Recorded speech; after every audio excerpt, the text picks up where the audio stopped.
오늘 함께 나눌 하나님 말씀은 열왕기상 12장 25절에서 33절 말씀입니다.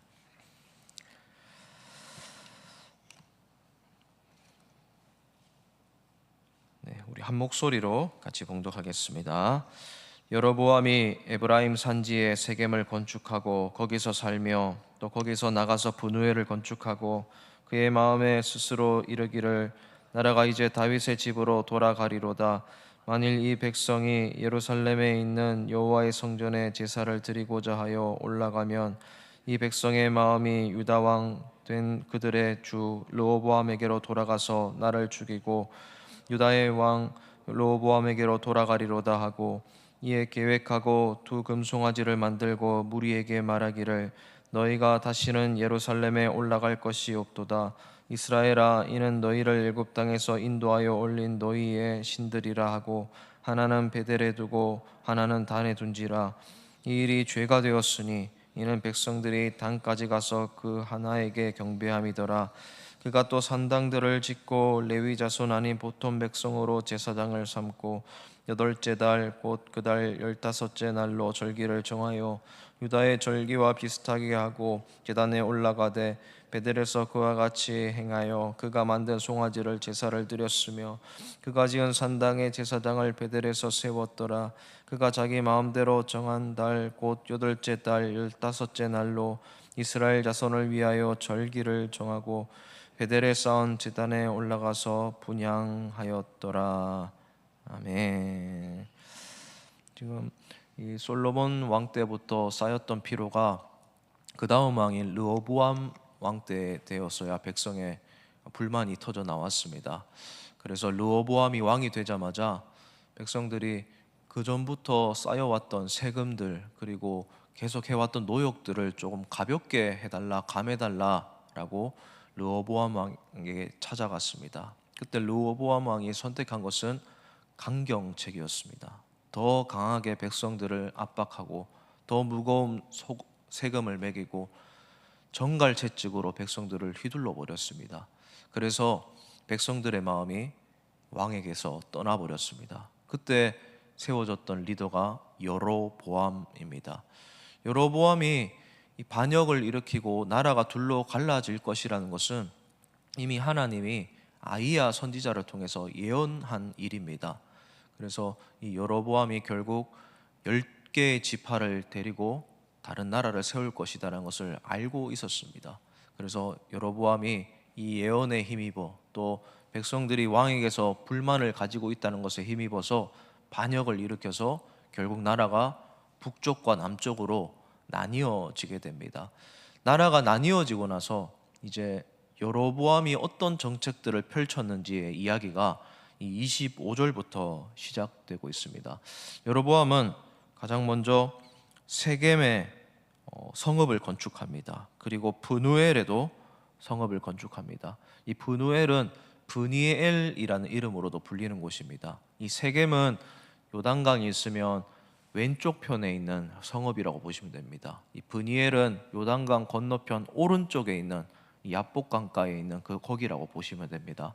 그러니까 왼쪽과 오른쪽 동서를 통치하기 위해서 성읍들을 크게 건축했습니다. 그리고 또 계속 한 일이 있습니다.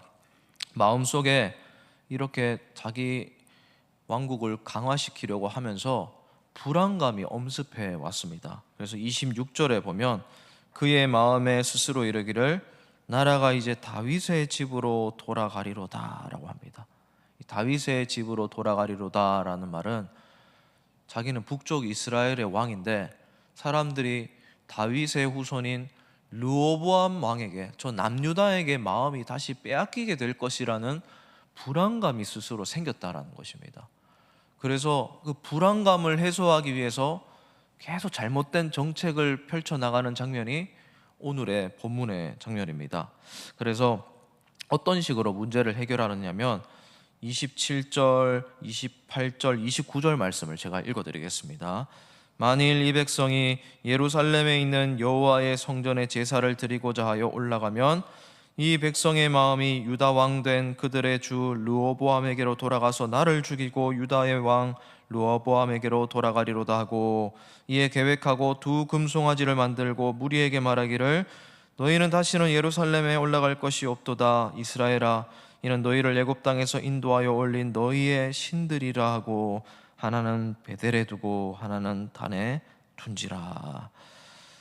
이제 계속 르호보암에게로 마음이 뺏길 것을 두려워하면서 일단 제일 처음 맡기 시작한 게 남유다의 수도 예루살렘에 가서 예배 드리는 행렬을 맡겠다라고 마음을 먹습니다.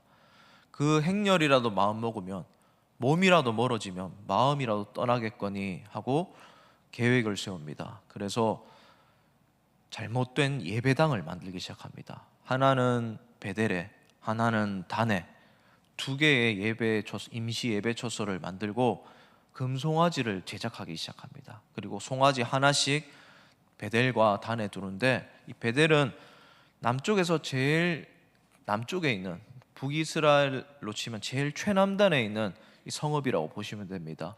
예루살렘과 인접해 있지만 예루살렘까지는 가지 말라는 뜻에서 이 베델에 이 예배당을 건축하게 됩니다. 단은 제일 북쪽 끝입니다. 그러니까 최북단과 최남단에 이 송아지를 섬기는 산당들을 만들었다고 보시면 됩니다. 그렇게 한 이유가 무엇입니까? 예루살렘에 가서 예배드리면 마음이 내게서 떠날까봐, 그 불안감 해소하기 위해서 이 예배를 이용하고 있다라는 겁니다. 그러면서 하는 말이 애굽 땅에서 인도하여 올린 신이 바로 이거다라고 거짓된, 잘못된 이 사이비 신앙을 백성들에게 심어버립니다. 그리고 이 일이 30절에 보니까 죄가 되었습니다. 여러분 생각해 보십시오. 여로보암이 이렇게 나라를 둘러 쪼개면서까지 자기가 반기를 들고 나라를 새롭게 건축한, 이 건설할 이유가 무엇입니까?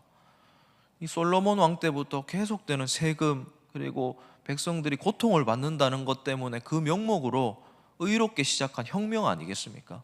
그런데 지금 세겜에도 성읍을 짓고 또 브누엘에도 성읍을 짓고 베델에도 산당을 짓고 단에도 산당을 짓고 얼마나 많은 힘든 일들을 백성에게 시키고 있습니까? 자기가 비판했던 그대로 자기가 그대로 행하고 있는 거예요. 자기가 잘못됐다고 생각하고 잘못됐다고 고쳐 나가겠다고 하면서 그 잘못된 일로 똑같이 행하고 있다는 겁니다. 백성들이 얼마나 혼란스러웠을까요? 근데 그것보다 훨씬 잘못된 것이 있습니다. 하나님으로부터 백성의 마음을 떠나게 만들었다는 겁니다. 이것이 가장 무서운 죄입니다. 그러면서 31절에 보니까 산당들을 또 계속 짓습니다.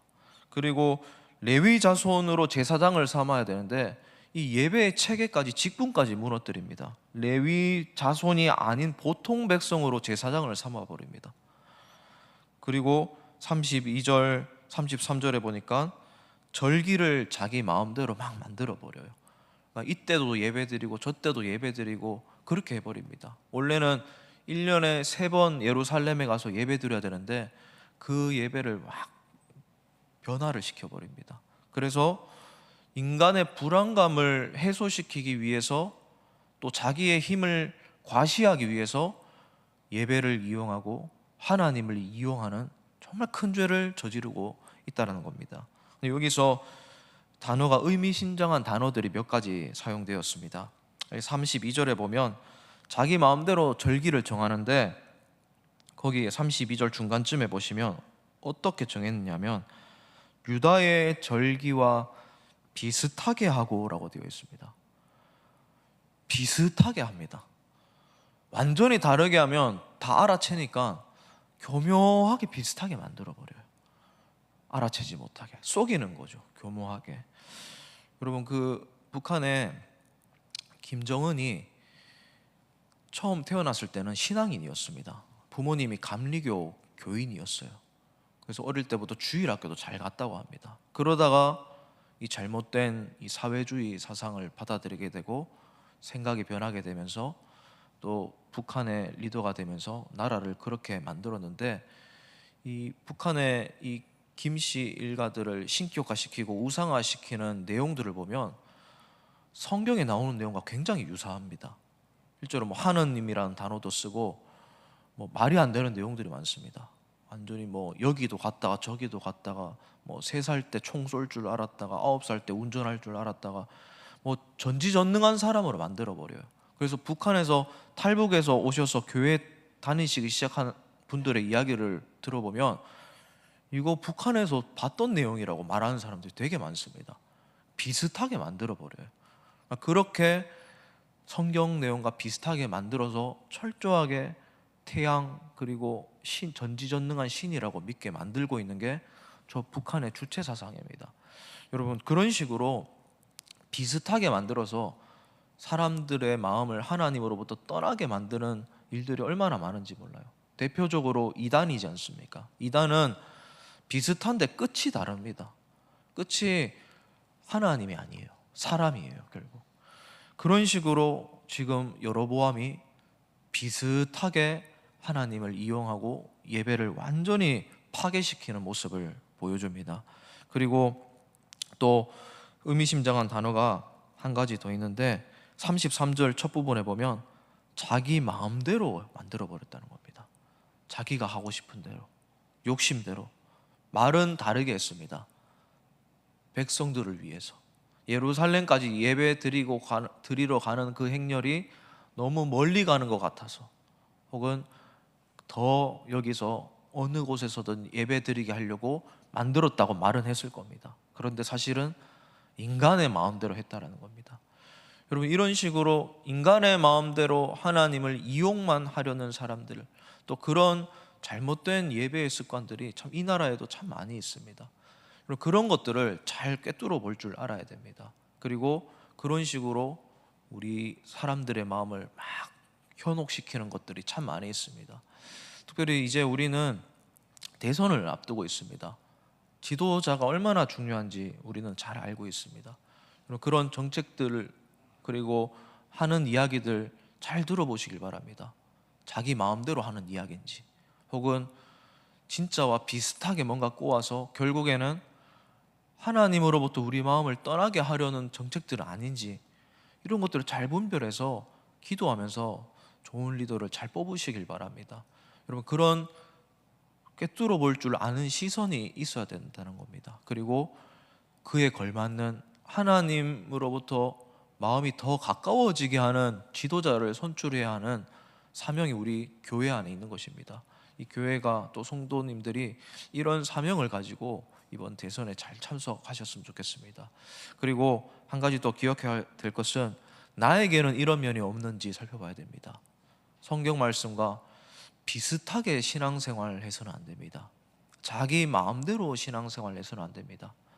기준이 있습니다. 바로 계시된 말씀입니다.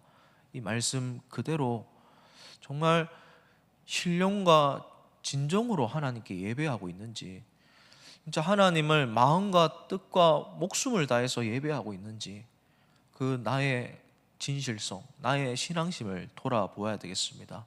오늘 이 아침 이 말씀 꼭 기억하시고, 비슷하게가 아니라 똑같이, 자기 마음대로가 아니라 하나님 마음대로 하나님을 섬기며 진짜 예배하는 우리 성도님들 되시기를 다시 한번 주님의 이름으로 축복을 드립니다. 말씀을 정리하면서 함께 기도했으면 좋겠습니다. 여로보암은 자기가 비난하고 비판했던 그 르호보암에게 맞섰지만 결국 자기가 더 심한 사람이 되었습니다. 더 큰 죄를 저지르게 되었습니다. 마음대로 베델과 단에 산당들을 지어버렸습니다. 예배를 파괴했습니다. 그러면서 백성들을 위한다라고 했지만 자기 마음대로 비슷하게 하나님을 이용하는, 그래서 사람들로 하여금 하나님으로부터 마음이 떠나게 만드는 지도자가 되어버렸습니다. 우리도 이런 마음이 없는지를 살펴봐야 됩니다. 비슷하게가 아니라 하나님 말씀대로, 그리고 자기 마음대로가 아니라 하나님의 마음을 헤아리는 그런 그리스도인들이 되기를 마지막으로 주님의 이름으로 축복을 드립니다. 오늘 말씀 기억하면서 우리 함께 기도했으면 좋겠습니다.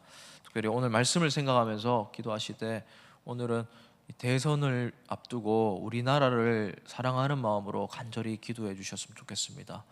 정말 이 하나님을 두려워하고 정말 국민을 위하는 지도자, 진실된 지도자가 선출될 수 있도록 꼭 기도해 주시고, 그리고 분열된 이 마음들이 다시 봉합되어서 하나가 되어서 진짜 좋은 나라를 위해 한 마음이 되는 국민들 될 수 있도록 그렇게 더 힘써서 기도해 주시고 개인적으로 기도하시고 돌아가시길 바랍니다. 기도하시겠습니다.